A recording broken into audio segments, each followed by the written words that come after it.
ফিলিস্তিনের গাজা উপত্যকার উত্তর গাজায় হামাসের হামলায় 6 ইসরায়েলি নেতা হতাহত হয়েছেন।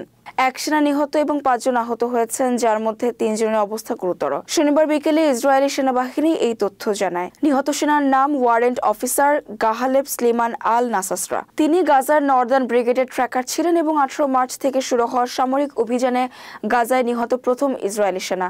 শনিবার উত্তর গাজার বেইত হানুনের সেনাবাহিনীর 252তম ডিভিশনের অভিযানের সময় হামাস হামলা চালায়। হামাসের যোদ্ধারা একটি সেনা শিবিরের কাছে একটি লজিস্টিক রোডে সেনাদের ওপর গুলি চালায় এবং এক আরপিজি হামলায় 3 জন নারী সেনা আহত হন। পরে দুপুর 1:25 হামাস যোদ্ধারা উদ্ধারকারী বাহিনীর কাছে বিস্ফোরক ডিভাইসের বিস্ফোরণ ঘটায়, যার ফলে আল নাসাসরা নিহত হন এবং আরও 2 জন ট্র্যাকার আহত হন।